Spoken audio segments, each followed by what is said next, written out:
we're doing a little bit of history because history that regards the parts of the world that I live in, sort of this general area which has a lot to do with the history of Ukraine.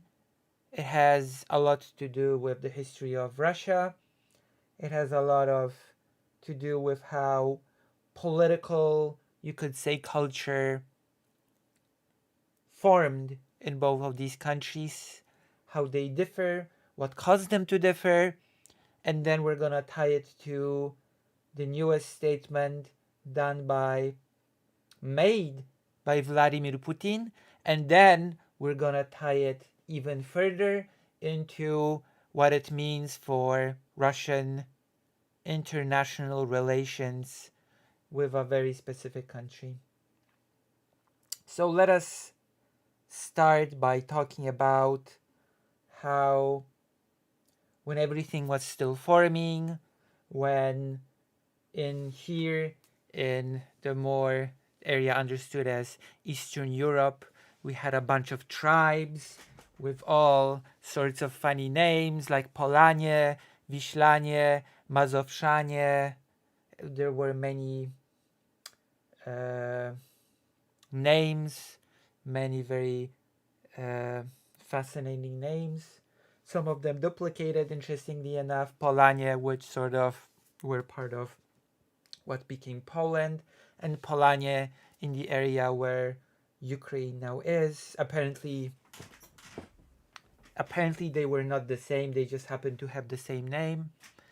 And then you had the slave trade, because the Slavic tribes were not exactly Christian, which meant they could be enslaved and they could enslave others. And then you had the Jewish population that sort of took part in this slave trade. And then you had, as Timothy Snyder would put it in his analysis that usually start from that outsider perspective, and then you had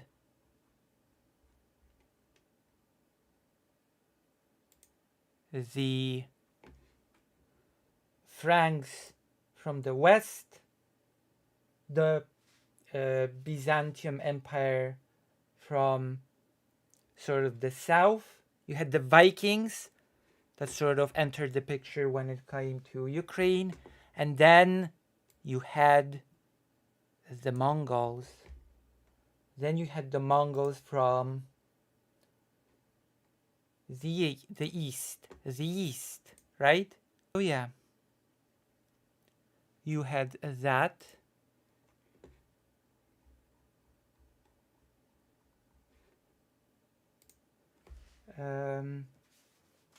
And what is important, that Kiev Rus, which was a sort of like a big coherent country, became split into sort of smaller territories ruled by princes of Rus. It was not anything, you could say, special. How it happened was that the ruler would have many sons, and the ruler would be like, I'm not just gonna leave the terrain to one son to be the ruler, the oldest son, but rather I'm gonna sort of be fair, quote unquote, and I'm gonna split this territory between my sons, and then they would sort of break away into their own smaller territories. It is a thing that also happened in Poland. It is referred to in our historiography as the neighborhood split, the neighborhood division.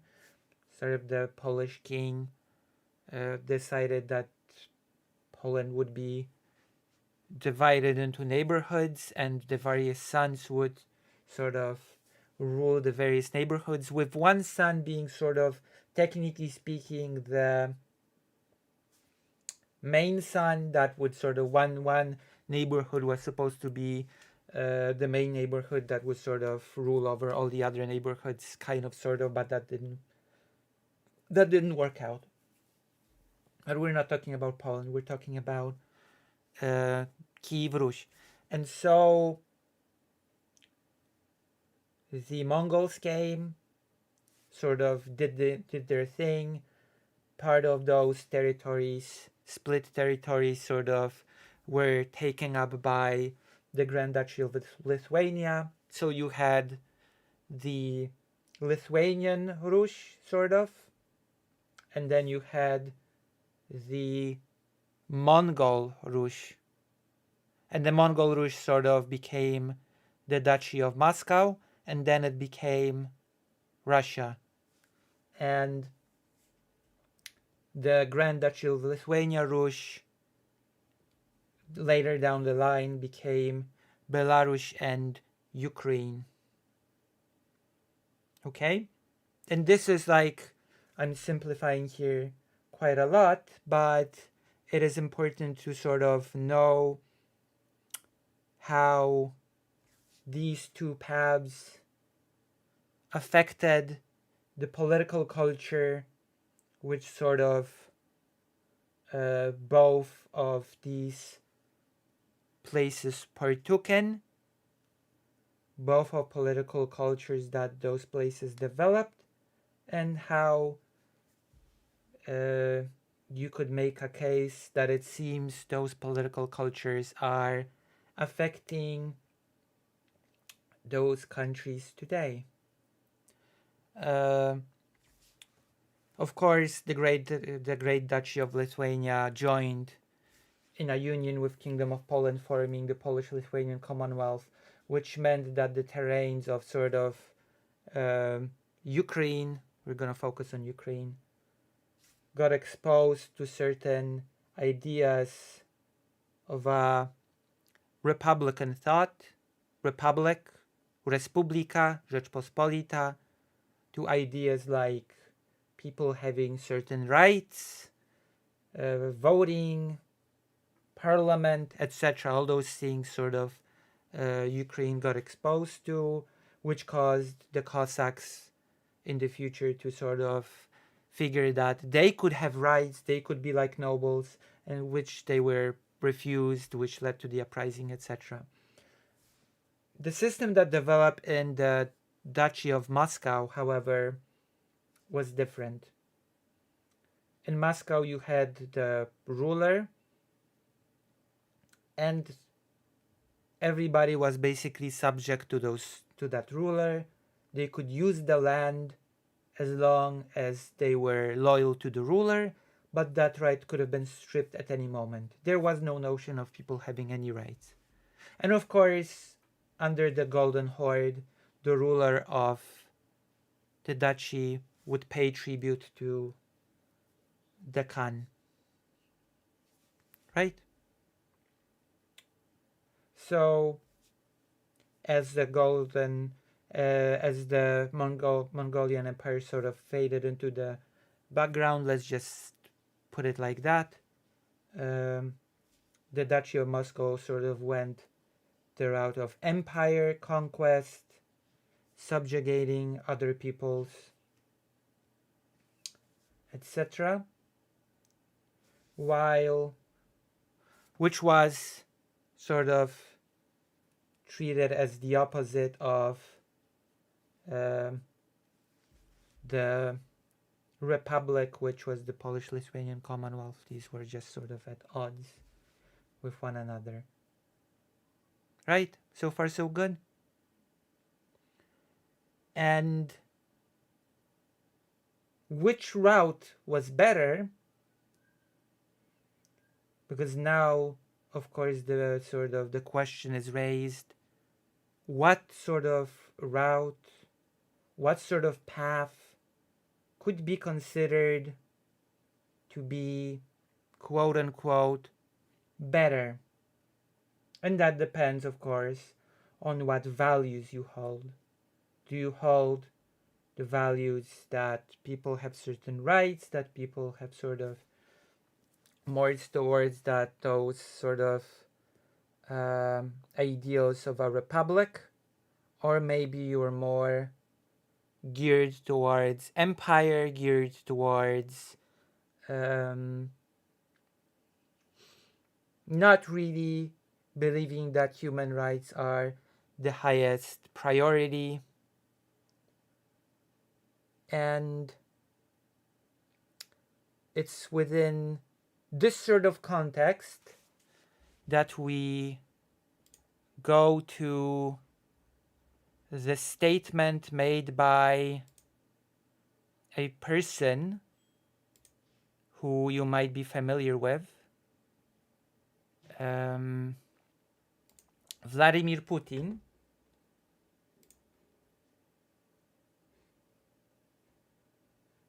Very famous guy.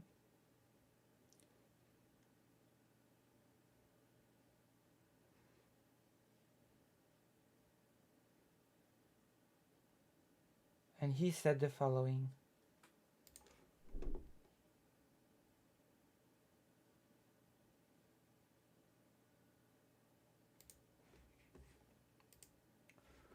Putin claims Mongol invaders were better for Russia than Western conquerors. All this sort of mini history impromptu intro was for the purpose of discussing this little take by Vladimir Putin. Mongol invaders were better for Russia than Western conquerors.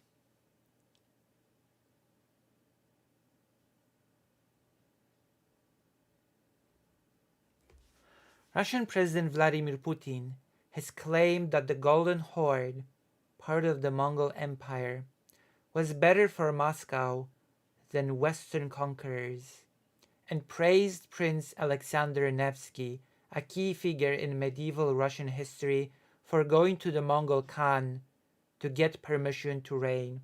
And how that permission was given basically was that he was the person that organized and taxes and gave tribute to the Khan from that region in which he governed. That was basically how the Mongolian Empire decided who got the permission to reign. It was the person that would be gathering the tribute. Vladimir Putin, during a meeting with new members of the Civic Chamber of the Russian Federation. The unity of the people has been a key factor in Russia's progress to new frontiers. Well, by unity of the people, he refers to the system in which you had the sort of Tsar, the guy on top. He was the absolute ruler. Everybody else was subordinate and sort of worked for him and fought in wars for him. And all the privileges that they had could be revoked at any moment. That was basically that is what Vladimir Putin refers to when he says the unity of the people, which is a very interesting way to put it. And of course, let's not forget that the Duchy of Moscow ended up being quite good at the art of war, considering that they have learned under the Mongols, which were, of course, as we all know, extremely good at the art of warfare.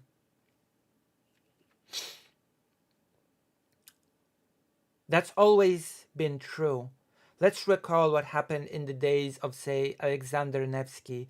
After all, he traveled to the Horde, bowed down before the Horde's Khans, and was given the Yarlik permission to rule as prince, primarily so that he could effectively resist the invasion of the West. I wonder which invasion is he referring to? Is he referring to the Teutonic Knights from the West? Is he referring to the Grand Duchy of Lithuania? What is he referring to when it comes to the invasions from the west? Because at that point you could there were many things that you could be talking about when it comes to invasion from the west. Like there was no unified west back then. There were many different sort of players that you know were present. Putin believes that even though the Golden Horde acted ruthlessly and cruelly, they did not impact the Russian language, traditions, or culture, which is not exactly true. There was an impact on the Russian language. Definitely, there's a reason why um, the Rush language, which broke off into Ukrainian and Belarusian, is quite different from the Russian language. Those languages drifted, so you cannot just say that the Russian language was unaffected and intact from the contact with the Mongols.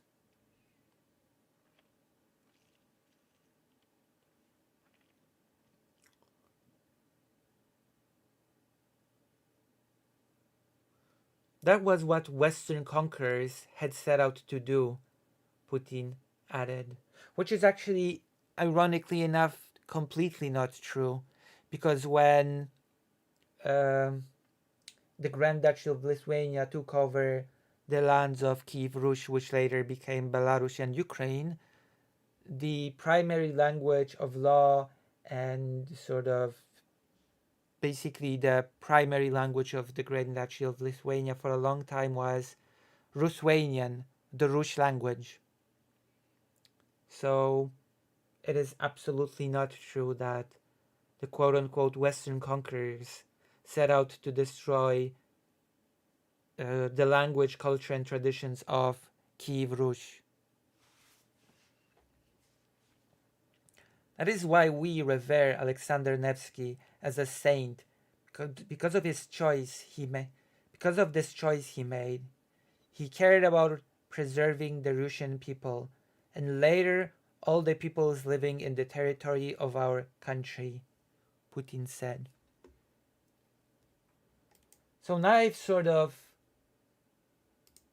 tied this sort of basic, very simplistic, very simplified, brief history of how certain parts of Kiev Rus went under the Mongolian wing, so to speak, and how certain parts of the of the Kiev Rus became part of the Grand Duchy of Lithuania. We've sort of discussed a little bit of the differences between the later formed empire and the later formed republic, the Polish-Lithuanian Commonwealth, and the Russian Empire. We've discussed certain differences in how certain basic things like rights were viewed, and then we've tied it to Putin's newest statement that the Golden Horde actually presented a better deal than quote unquote Western invaders. But why exactly would Putin say such a thing? Why say that now? Why sort of remind of this tribute paid to the Golden Horde, to the Mongolian Empire? Why talk of this history now? Well, we can speculate. We can certainly speculate why Putin would do such a thing. And one of the possible reasons is because he is painting a picture here. A picture of choosing to ally oneself with the East, even though it's harsh, rather than succumbing to the West. And that is a very interesting dynamic. considering, and this is the next article that we're going to get into,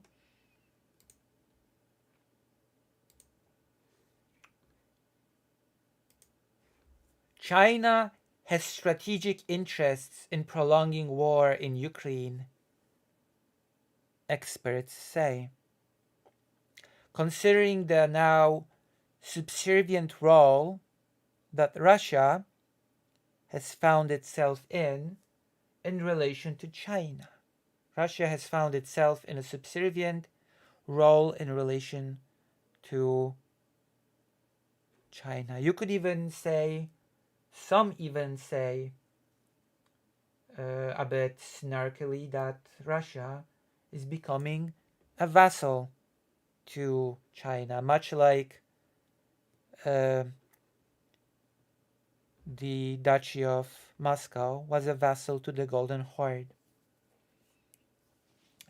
China would like Russia to get bogged down in a drawn-out conflict with Ukraine, as that would subordinate Moscow to Beijing's interests, according to an expert on Russian-Chinese relations.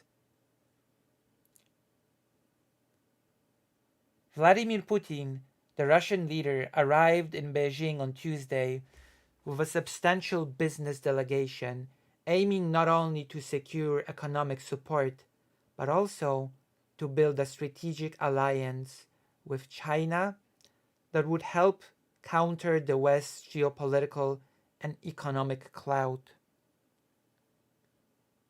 The Russian economy has become increasingly dependent on the country since the onset of the Ukraine conflict, placing Russia in a subordinate position in their bilateral relations, according to experts.